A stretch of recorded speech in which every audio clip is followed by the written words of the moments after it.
guys, welcome to another episode of the Arkansas Homesteading Podcast. I'm Shane with the Low Dollar Blue Collar Homestead. And I'm Brian with Fuller Homestead. And today's episode, we're going to be talking about everyday carry on the homestead. And today's interview is going to be with David Burns from Hilltop Homestead in Perrin, Arkansas. But first, we thought it'd be good for us, like we normally do, talk first about what we carry on the homestead. So EDC, that's everyday carry. This is stuff that you use every day, tools you've got on your homestead that you're never without. So what we're going to start off with is stuff that you always carry on your person. So Shane, what are you doing? Nothing. You're good. Go ahead. On your person that you would carry. So we're going to start off with that, and then we may throw in down the road another episode where we talk about the most important tools on your homestead. Like maybe that's one of yours. I don't know. So let's go through your, Shane. I know that we're going to give David in this interview like a top 3 or whatever. So we can do 3 or we can do as many as we want because we're the hosts. So 3 things I'm never without. I am never without a pocket knife or a blade or some form of tool to cut, just because it is probably the most everything you need tool on a homestead. It's a screwdriver if you need it. It's a pry if you need to cut an animal loose, if you have to cut open bales of hay or sacks of feed. It's there. So let me ask this, because there are a lot of people I know, and you and I watched a lot of the same videos growing up with bushcraft and things, and there's the old adage, 2 is 1 and 1 is none. And so almost everybody that carries a knife has more than one. They may have a fixed and a folder or whatever, but are you saying that really one blade is what kind of you go with? Oh, absolutely not. Okay. No. For example, what would you carry? Well, so I do carry a fixed blade. There's always one on my hip. Now, this is when I'm at the homestead, right? So if I'm in town at work and we both work at the same place, that I will not have a fixed blade on me. I'll have a knife to cut open boxes and things with a razor blade, but like for right now, I have this little smaller Skinner knife. This is nothing expensive. I'll even hold it up to the camera a little bit. Nothing expensive. I think it was made in Pakistan, but it's Damascus steel. It holds a pretty good edge, and so I always have that on me on the side. And then I've got a folder in my pocket. I believe this one is a case. Yeah, so this is a case trapper, and it's orange because I tend to drop things. And so I try to make sure that all of my knives that I carry that I could drop have a bright color, because let's be honest, I have lost some. Yeah. Orange, yeah. Okay, so that's I guess that would be one item, even though you carry more than one. Let's just call that one. We always have a blade on us. All right? Next on my uber-duper list of important items, I have always got a pad of paper and an ink pen. Because if you need to make notes, write down that you need to get feed or forget things, or maybe you need to do math, or you want to draw up schematics for figuring out where you're going to put a new pin placement or whatever. It's a lot easier to do it if you have one than it is if you don't. So I have gone through phases of wanting to carry a notebook. I use the Field Notes notebooks. I've got a few back there behind us. I've also used the flip ones, kind of like you've seen with the spiral on it. They're right in the rain type stuff. Not necessarily that brand, but an off brand of it. And I have to tell you that I go through a period of time where I'm great at writing stuff down, and then I don't ever use it. Now, I'm around him a lot, and I see him use his notebook for everything, so I know that that's like legit. But like right now, I don't carry one. And what I've done is I've gone back to making notes on my phone, because I guess my other one, I'm using it to record right now, so that's why it's not in my pocket, but my other one would be my phone. And my phone is my everyday carry, not just for making notes, but it's for looking things up. The other day, I noticed an issue with one of my pigs, immediately pulled out my phone to Google that to see if I could figure out what the problem was and come to a solution with it. So yeah, my phone's always on me. And then to be, I guess, maybe a little extra cautious, I also use it in case of an emergency.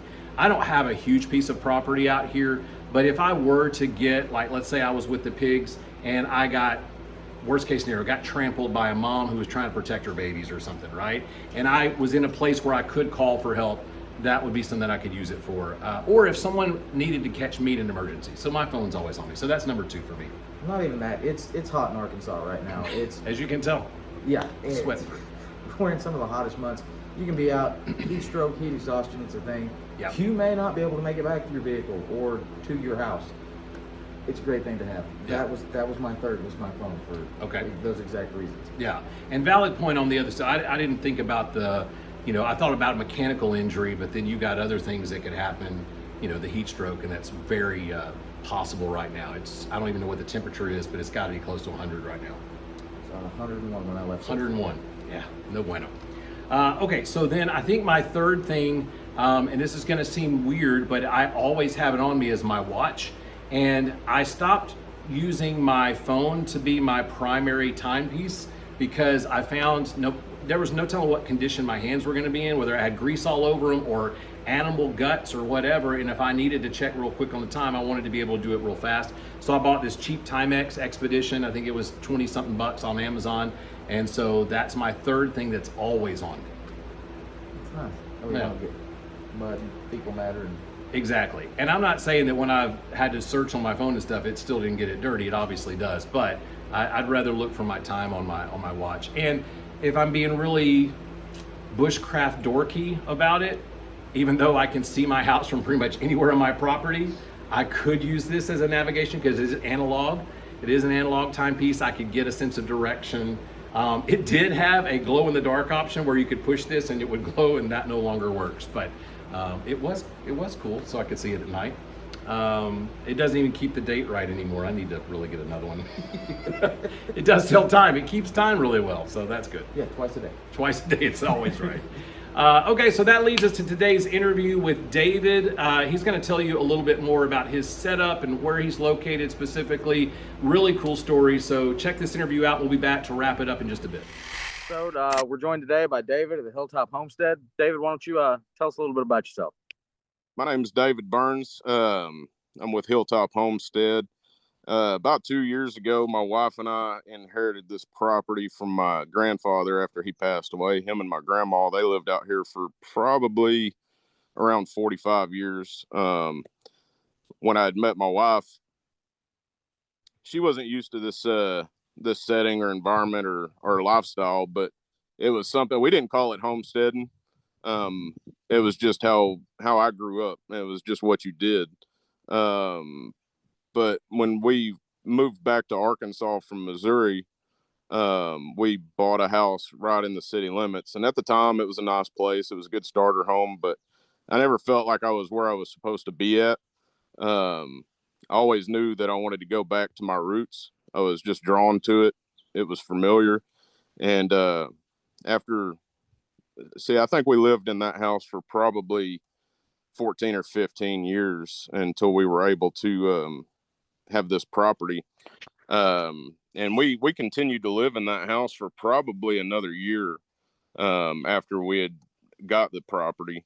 And by that time, a couple of years before we'd actually gotten the property, she was leaning more towards, I want to give this a shot. And so after about a year of planning and getting some stuff together, we finally we sold our place and we invested everything that we got from the house into getting set up over here. Now, which part of Arkansas are you in? And then tell us currently what you have on the property as far as animals and things like that. So we're located in Perrin, Arkansas, which isn't too far from like Hot Springs. Okay. We're probably about 45 minutes from Hot Springs on Highway 9 South. So currently out here on the hilltop, we've got chickens, laying hens. We've got young guineas, and the guineas more are for pest control. I try to free range my chickens as often as possible, but I have to do that because I grow a lot of produce. And so I kind of have to babysit when we let the chickens out. Otherwise, they're going to sample the product just enough to where it's not usable anymore. What you see behind me is a cabin that I built. I call it a cabin. I call it the quail cabin because we've got quail coming probably in the next 3 days or so. My sister, she does a lot of homestead stuff too, and so I'm getting a start of quail from her that she'd put in the incubator, and she went ahead and raised them up a little bit. So probably in the next 2 weeks they'll be laying, because quail, they mature really quickly, which was one of the draws to bringing home quail to the homestead. we really wanted to focus on upping our meat production, and we're not really set up in a way to where we can have larger livestock like cattle. We're in the Ouachita Mountains, so grazing. I'm doing some research. I've looked into a few types of cattle that do well in this environment, but that's one of the things that I tend to try to focus a lot on is the land that I live on and what will be able to thrive here.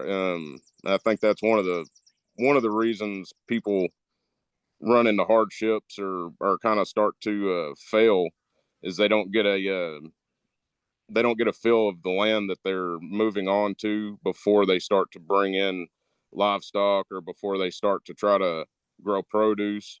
I think they kind of see a finished product and want to jump straight to there.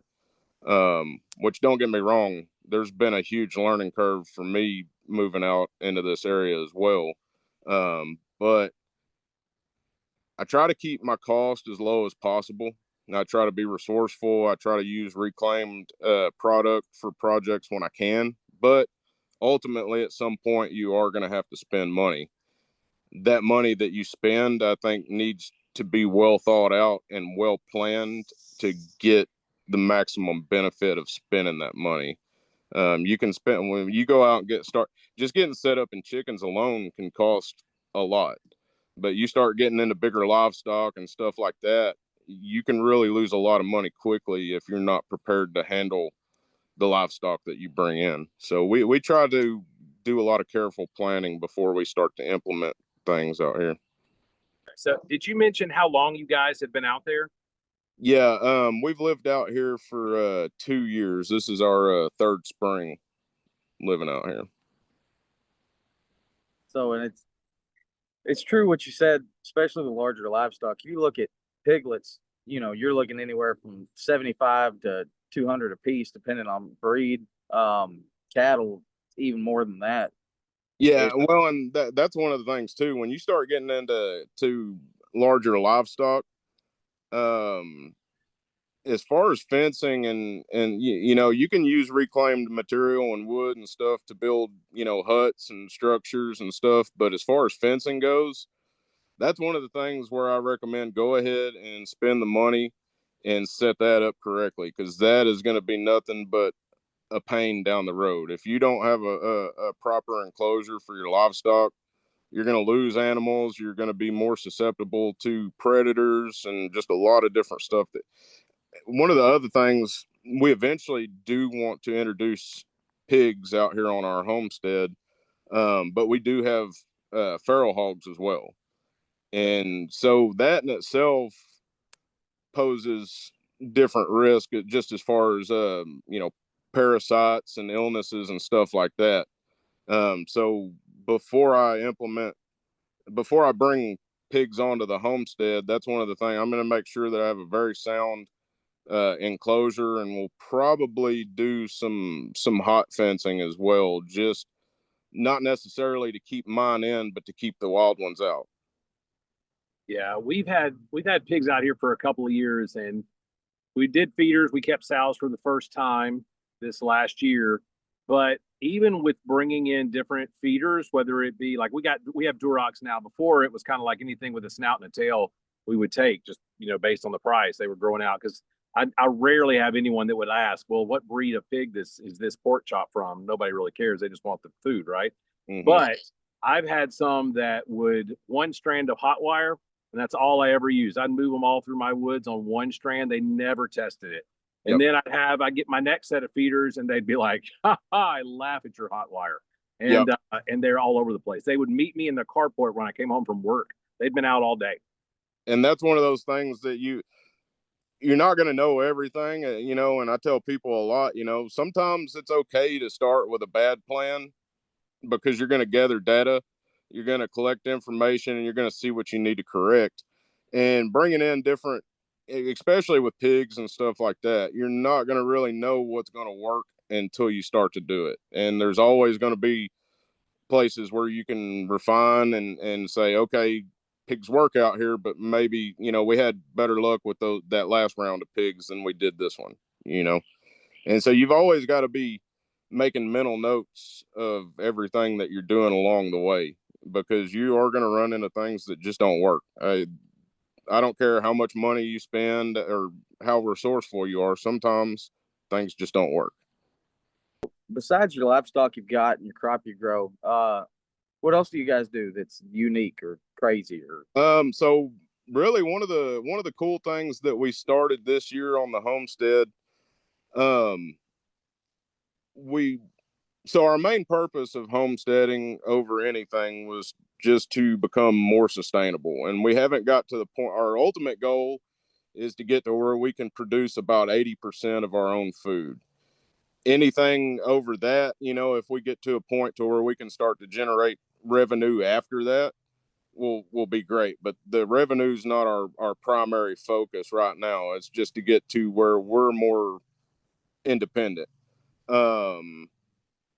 But one of the things that I had wanted to do, since I was a kid, my dad had one, and it was just something that I've always been drawn to with woodworking and stuff like that. When my program ran out with the the state, I worked in conservation for about 5.5 years trapping feral hogs.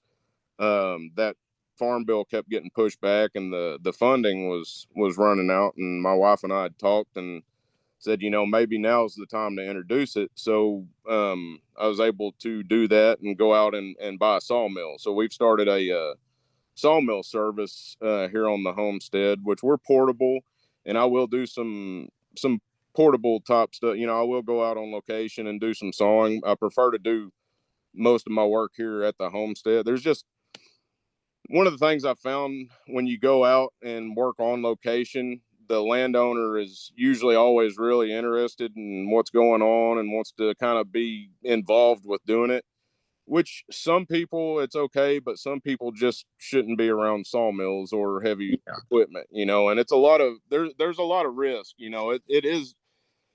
It is dangerous, but if you know what you're doing and handle yourself appropriately, you're just fine. But some people just don't understand all the working parts on a sawmill. So I prefer to do a lot of it here at home. But Is it's that been but it's been a cool way to be able to, number one, we generate a lot of material for the homestead. That's how I was able to build this quail cabin behind me, was slabs and different odds and end cuts that came from doing mill work. This I showed you earlier, the tree house. That was one of the things that we were able to build. But I do a lot of custom work in my wood shop, and so I'm able to send out charcuterie boards and gun rack, just things that people have an idea. I'm able to bring to life for them because I don't have to go to the hardware store.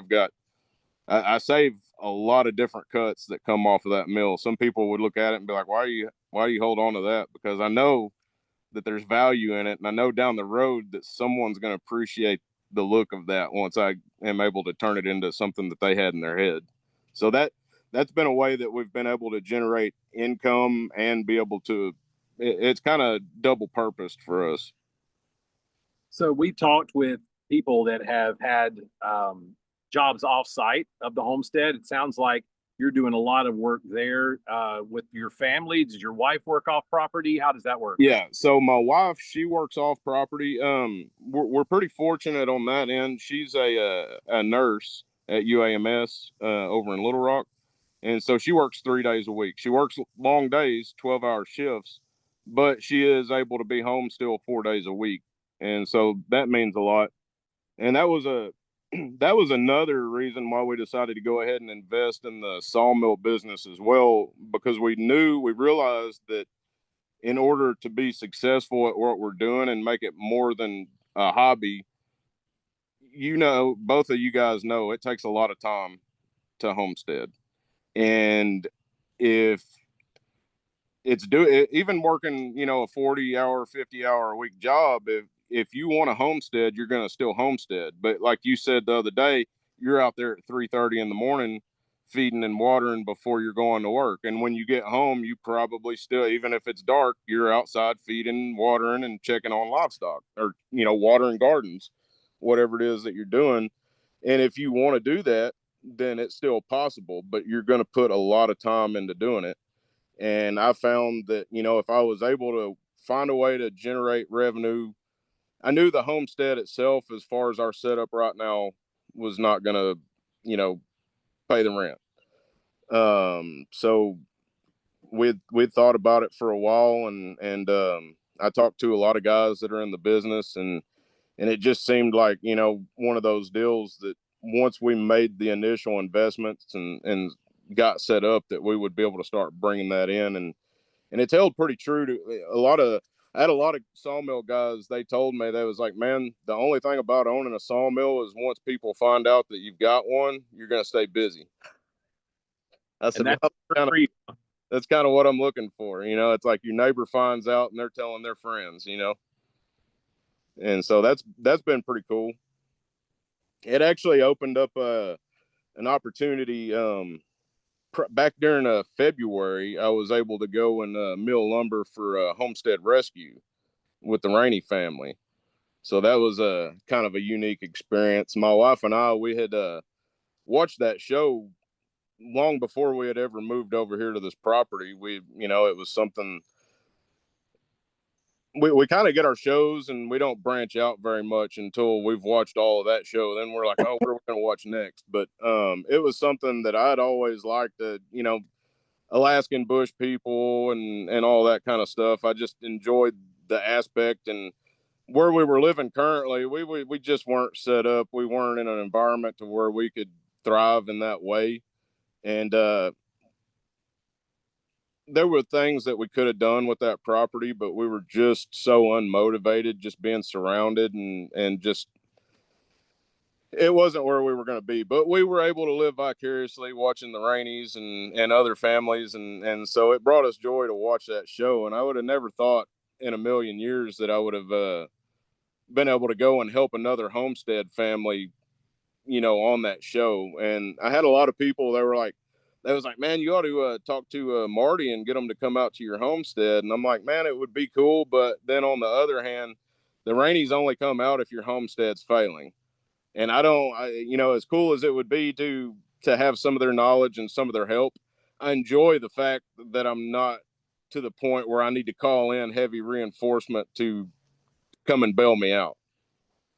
Yeah. I don't know if this will stay in the video or not, but I will say that just because you brought it up, that we had a producer actually reach out to us about, coming down and doing a show. Just like, hey, would you all be interested in doing a show? And I was like, man, I would love to have you guys down here. But I think they'd come down here to do the whatever, to look at it and go, y'all aren't that bad off. So we're going to move on, And I was my wife, I was like, hey, good news. Good news. The Rainies are interested in coming to the deal. The bad news is we're going to have to cut off our water. We're going to have to put a hole in the roof. We're going to have no vehicle for a while. Like, I was going to do so much just to get to where they would show up, but well, I think that's a big compliment when the Rainies say that I think you're okay. That, I mean, that's a compliment. It's like, and there's the starstruck aspect of, man, it would be so cool for them to come out and do that. But just knowing that you've gotten to a point of stability with your homestead, that you don't have to do that, because it's a TV show, but the people are real. And when the Rainies come out, these people are in serious need. It's like they're on the verge of not homesteading anymore. You know what I mean? And sometimes I think it's from their own doing, whether it's, lack of knowledge or lack of motivation. And then sometimes you get people that are out there just busting tail and get so overwhelmed and just having, like bringing in water. Like, if you don't have water on your homestead, you are going to fail. There's only so much. I mean, because it's expensive to have to import water. And even if you're getting free water, it takes a lot of your time, and time is money when you're homesteading. And if you're spending all your time and all your money just having water just so you can stay alive or keep livestock alive, there's only so much that you're limited on your time on how long you're going to be doing that. And so I think it's a really cool deal that they're able to go out and help people. But yeah, back to the main point, to be able to be to that point where you don't need the help is pretty awesome. Go ahead, jump into the EDC stuff. Yeah. So, David, our topic for this video is EDC, your everyday carry stuff that you keep on you, that whether it's a tool you're using around the homestead, something that you can't start the day without. And we've got 3 things that we each did and go on about that's our EDC part of our everyday carry. And we wanted to know what are 3 things out of your everyday carry that you've got to have for working on the homestead. My coffee cup. Could have mentioned that one. That's awesome. Yeah, my coffee cup. I carry a Leatherman multi-tool, which saves me a lot of trips running back and forth to my shop. So that and a good knife. There's a knife blade on the multi-tool, but there's you're limited on what all you're doing with that. But I use a knife. I've got a buddy over in Damascus, Arkansas, and he makes handmade knives. He finally opened a shop right there on Highway 65, and he made me a really. I told him what I was looking for. I said I want something that I can use every day. I said, but I don't want it to be big and bulky, because I do like a straight blade. I like something that I can unsheath, do what I got to do, and then stick it back in the sheath. I only need one hand if I'm in a situation, and man, he nailed it. I carry that, and it's got a Kydex. It's leather with Kydex in it, and so it holds the knife really well. It's a horizontal carry, so it's like right there on the front of my belt. I can reach down, grab it, and so yeah, those 3 things right there. It's like the coffee is a vice, but man, you spend so many hours a day, man. Sometimes that little pick me up's pretty nice, honestly. I know a lot of people think, laugh about it, but man, it's like my coffee cup that keeps me running. No, I think that is great. I wish I had thought of that. That bums me out. My days don't start near as well without it. I'll say that. They might still get done. I'm just not as happy about it. Yeah. I can tell the days where I got moving too fast and forgot my coffee. I'll get outside and I'm like, something's not right. And I'll get going a little bit and it clicks. I'm like, yes. I'm missing coffee. I like you said that about the multi-tool though, with your knife on it. If it's anything like mine, on my Gerber multi-tool, that knife on it's only for cutting salami. That's it. Like that knife's for cutting snacks throughout the workday. That's the only thing. The reason why I prefer to carry the knife that I carry over the knife that's inside of the Leatherman is the Leatherman requires me to open it up, fumble through, pull out the knife, close the Leatherman back up, and then use it, where I can just reach down, grab my blade, whether I'm cutting, baling string on some straw for the garden or whatever. It's like boom, boom, and I'm done. And it cuts out a few steps. But just having the pliers and the screwdrivers and just little things like that'll save you a quick trip. I can get it done in 3 seconds versus 3 minutes walking up to the shop, digging around for a screwdriver or whatever. Let's give your friend a shout out, and if he's got a website, we'll link that below as well. Yeah, Shofner Family Creations. They're in Damascus, Arkansas, on Highway 65. They've got an awesome shop there, and they've got anywhere, whether you're a cowboy and you're using the calf cutters or the bull cutters, all the way up to he just now started doing some really cool collections with kitchen knife sets and stuff like that. So I mean, he does hatchets. He's got one. It's a little it's called a little britches, and it's modeled after the calf cutter, but it's small, and then the blade on it is just blunt. It's not sharpened, but it comes with the cool little leather sheath and everything. So you got your little kids and stuff that are out on the homestead or the farm with you. It's like you can get them started on knife safety and stuff like that, and hook them up too. So he's got something for everybody over there. Love that. I was in Branson not too long ago, and was at one of the case knife places there, and walking through, and I heard this family come in, and they had this little girl, just as country can be, and she's like, "Look at all these knives! Look at!" And then she saw one. She had to have been 4 or 5 years old. She goes, "Look at that knife! Now that one would cut a hog." And they ended up buying her a little case knife, I think a little mini trapper or something. It was so cool. Yeah, he's got his bread and butter that he sells all the time, but you know, he's such a talented knife maker. If you've got an idea in your head and you can express it to him or show him what you're looking for, man, he can bring a custom knife to life for you as well too. And just a really good, solid dude, Christian, family oriented, super hard worker, and he's busted his tail to finally get to where he's got his shop and stuff going, because he did a lot of his work out of his garage, and you know, working his full-time he's an electrician, and doing that full-time, and then coming home and sweating it out in the shop making knives, you know. But he's getting there, and he's putting in the work. And so if you're ever looking for a good handmade Arkansas knife, definitely go check him out. Right on, man. Okay, so we found out kind of where you're at with what's on the homestead. What are some goals? We know the quail are coming, but what are some other things that you say, hey, this is in my future? Yeah, so definitely way into the future. The reason why we started the homestead, like I said, was to get back to roots, to get back to family, to have more time. You know, even a family that's working together still has time together. Yep. You know, still have things that you've got to get done. You've got, you know, your chores, you got your livestock, but you're still doing it together. So that was one of our goals, was to make more time for family in the homestead journey.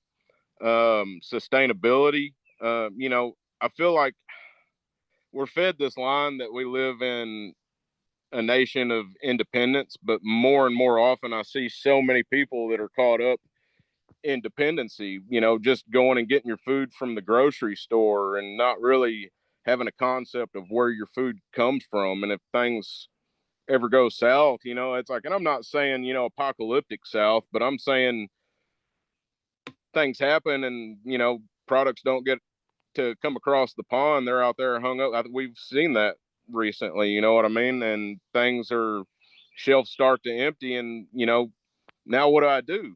You know, I've been so dependent on being able to go here for my resources for so long. I don't know what to do outside of doing that. So really, really getting back to the independence of knowing how to make my own food, where my food is coming from, because we do a lot of hunting and fishing. You know, outside of, I think homesteading, there's so much homesteading, I think, gets thrown around a lot, but there is a lot of stuff that falls under that. You know, being able to identify what grows on your property naturally, and being able to forage from that, be able to hunt, being able to fish.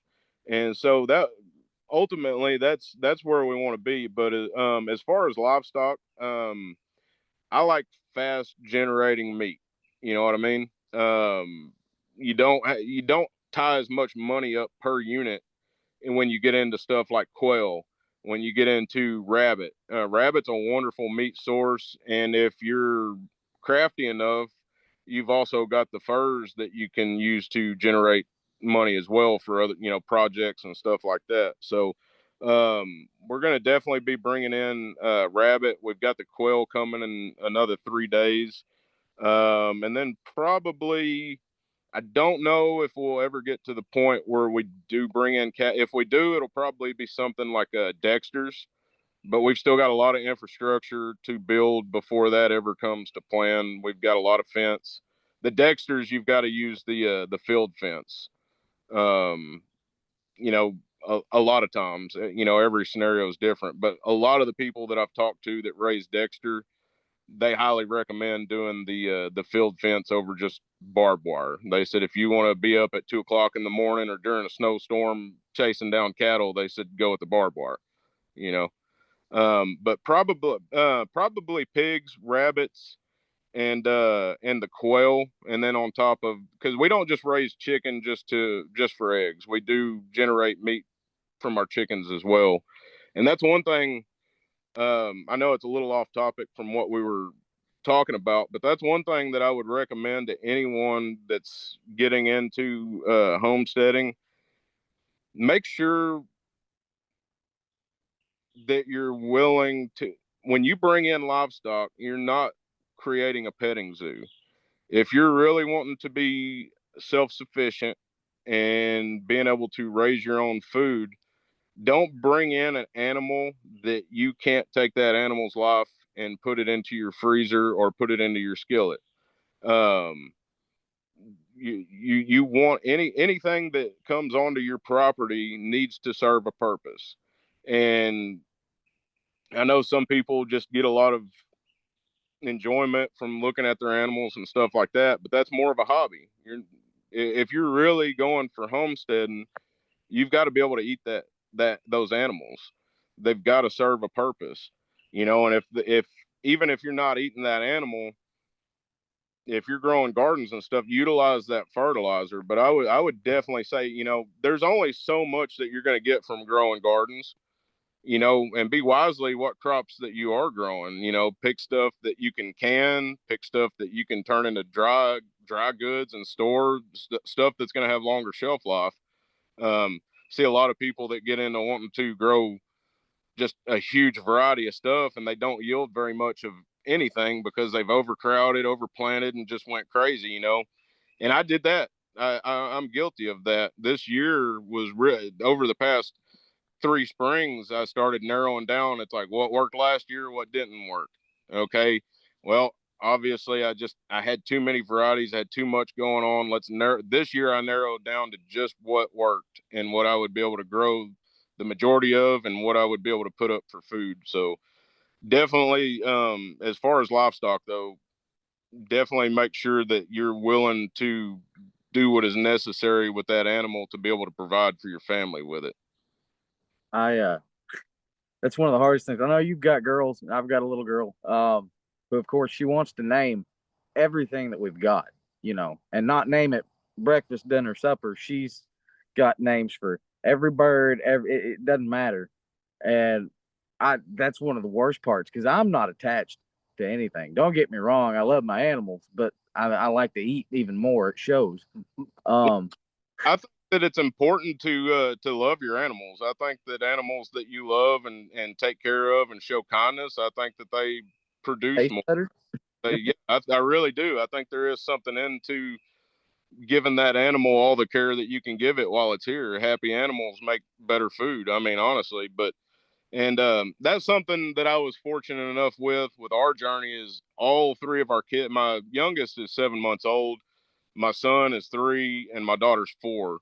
And so being over here for 2 years, they've really got to witness and I take time to explain to them, this is so we're providing for ourselves. And so they have a respect for these animals. And my little girl, she does like to name them, but she also is, I don't bring her out especially with chickens. Sometimes it can get pretty gruesome with the chicken slaughter and stuff like that. But once the animal has been dispatched, they're both my son and my daughter, they're both very interested in coming out and watching the process of how it goes from being a feathered chicken to being quarters in the freezer as well, and she's all about some fried chicken or some chicken and dumplings too. So she's not, she understands, but she doesn't get real caught up in being sad about it. That is one thing I'll say while we're talking about that, though. Anytime that I take the life of an animal, whether I'm deer hunting or taking one of my chickens, I do have that feeling, and I think it's good for people to be able to embrace that feeling of taking that animal's life to provide for your family. That animal sacrificed itself so that we could be able to, prolong our existence here. And I think that a lot of people are detached from that, just going to the grocery store all the time. And I have that moment where I'm like, I feel a little bit bad about it. And then that turns into a feeling of Thanksgiving that we've made it another season and we've been blessed to have this food. But I think that that's an important link that's missing with people in their food is that in between process of how it becomes food from a living animal, you know? I was at an event not that long ago in Jasper, Arkansas, and I got to do some demonstration of processing meat chickens. Mm-hmm. And first day that we were there, they had a kids day, and there was probably 300, 400 elementary age, middle school kids that came on this property. And not all of them came to my booth, but the ones that did got an education. But they were, you know, there was some squealing and screaming, even some blood on some of the kids because they got a little too close. But they were just, that's the first time they had seen that, and one of them even asked me what part of the chicken nugget came from. Yeah. And so, you know, we had that discussion. But it is, I like what you said. Well, let me rephrase that. I agree with what you said. I don't like that it's a thing that we become so detached from where our food comes from. I know Mm-hmm. customers that when I will sell a breast packet, they'll be like, "Oh, it's still on the bone?" I'm like, "Yeah, it's still on the rib cage." They're like, "Well, I don't know what to do with that," so they won't buy it, and they definitely don't know what to do with a whole chicken. I know people who physically will get ill if you tell them that the chicken they're eating came from your homestead instead of the store. There's something about it that turns their stomach.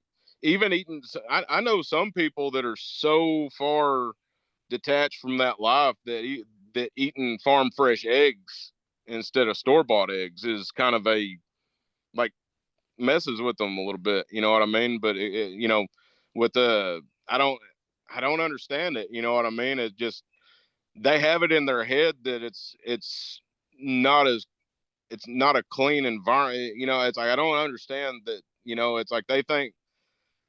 I guess they just don't see what actually goes on at those feedlots and those kill centers and places. You know, the larger distribution of those animals. They don't really see that. You know, it's like and it's sad that we've gotten to that point though that the thought of homegrown, home raised food is almost sickening, you know. That's crazy. I hadn't heard that. It's I'm talking people that live in the city. It's like, and I'm not going to name names, but I do know people that just they can't do it.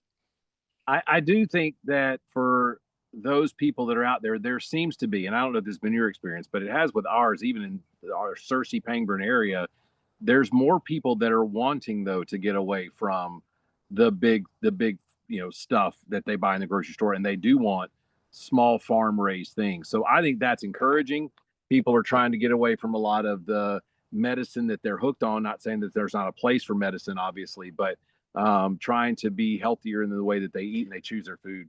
well, I think that's a big deal. Like you said earlier, you know, being able to raise your own food, take care of yourself if something was to happen.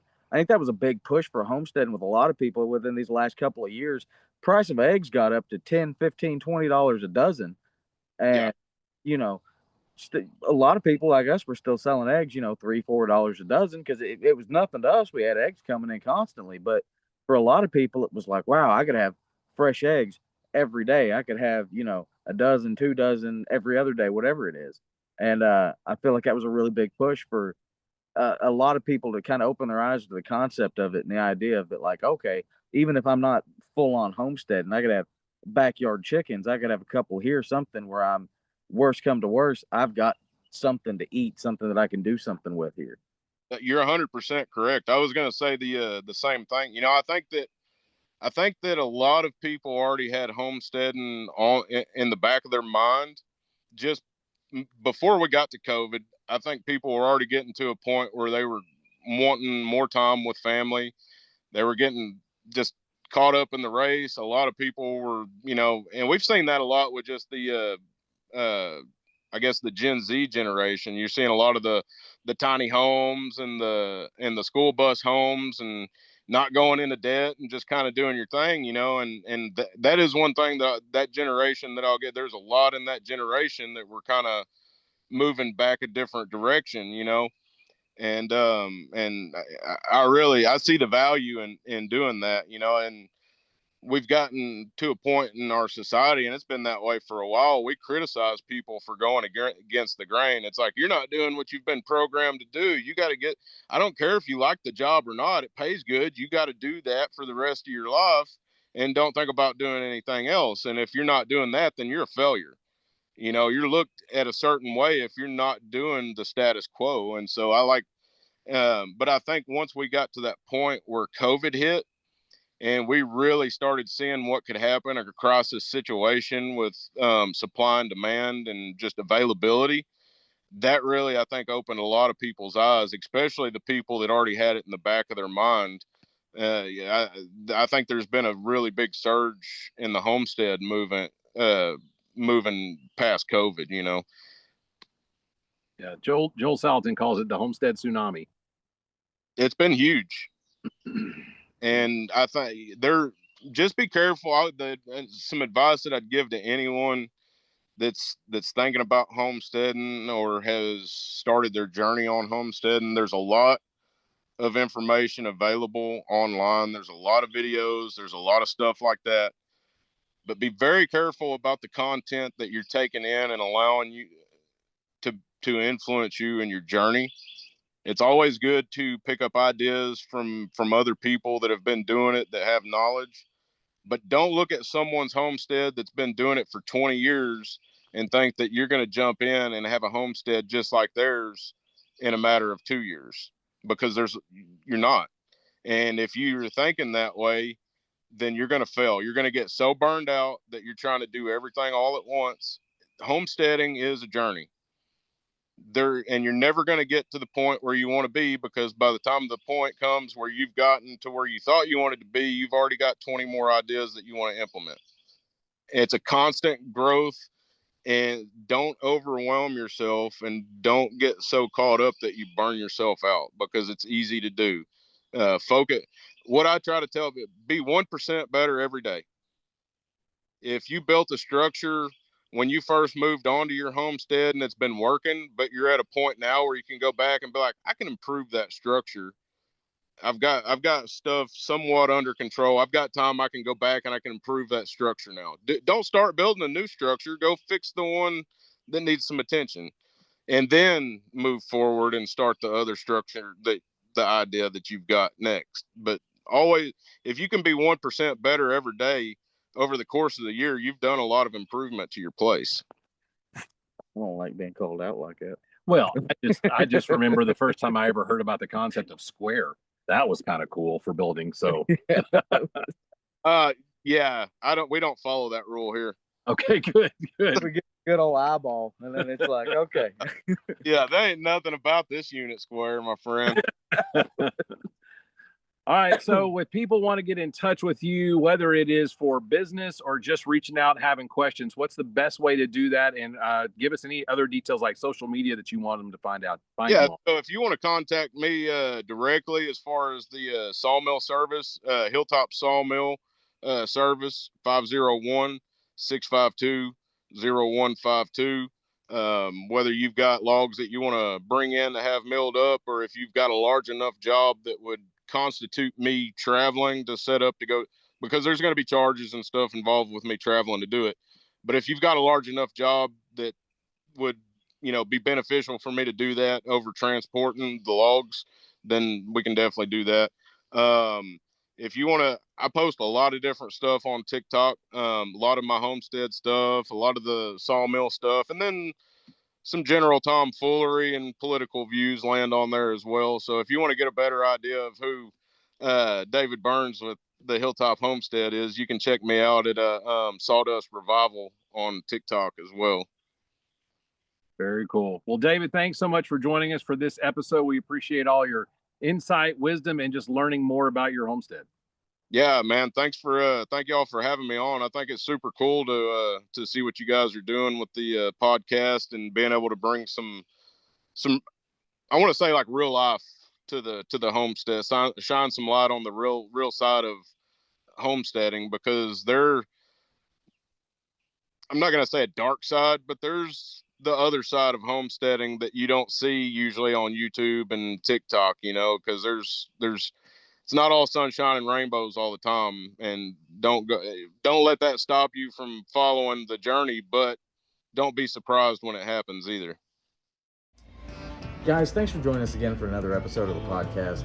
Listen, we super appreciate you guys coming in and watching and joining us as we learn more about some other homesteaders here in Arkansas and possibly swap some tips and tricks with tips and tricks with each other.